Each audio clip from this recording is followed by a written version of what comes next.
I think the hardest thing, but also a really motivating thing that Carolyn and I faced when we were developing the program and in those first couple of years were all the people who told us, you'll never do it. You'll never be around. You can't raise enough money to do it. You won't have the support of the community to do it. The kids won't come. There will be all those kind of issues.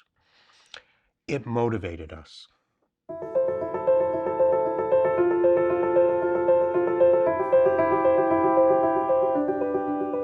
The transition from grade 8 to grade 9 was really very difficult. A lot of people said they didn't know what happened to a lot of the kids after grade 8. So I began to work with Rob Brown, a researcher at the Toronto District School Board, to be able to get the kind of data that we needed in order to say what was happening to the kids. And what we found out was just horrific, namely that more than half the kids, roughly 56%, were dropping out of school. We talked to people, and people told us really honestly about the kinds of challenges that they were having as young people in the community, and parents who said, if you want to have the impact on the community, you have to take all of the kids and support them for the whole time they're in high school. And that it was more important to change the tenor of the community from a culture that said most kids are going to fail to a culture that would be of success. So we got a range of data, and we always asked the question, how are we doing? What could we do better? One of the benefits of being able to ramp the program up, to grow the program over those first years, was to be able to make sure that we got student parent support workers, all the frontline staff, who reflected the community. It wasn't that kids were divided by cultural groups, but it was the importance of saying that kids needed to see their cultural groups, their backgrounds, their challenges reflected in the frontline staff.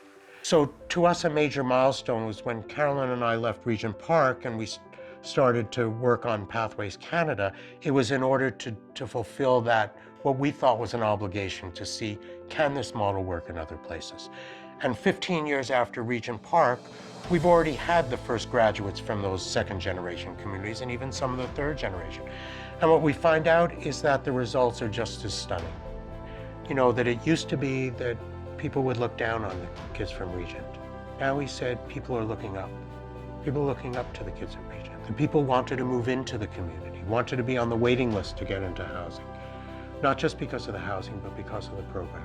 The accomplishments in Regent Park are really important, but the accomplishment that went beyond that is about the replication of the program. I think we did have an outsized influence. I think we influenced ministry policy. I know we influenced policy at the Toronto District School Board. I know that we influenced how kids in Regent Park and how kids in other disadvantaged communities have been treated. I think we did influence that. Thinking back on 15 years, I didn't doubt that we could do it. One of my fondest memories was Carolyn and I at the first graduation. My greatest pride about that was not what I said, was the fact that I said, this is the last time I will speak on behalf of the kids. You can see they're perfectly competent to speak on their own behalf.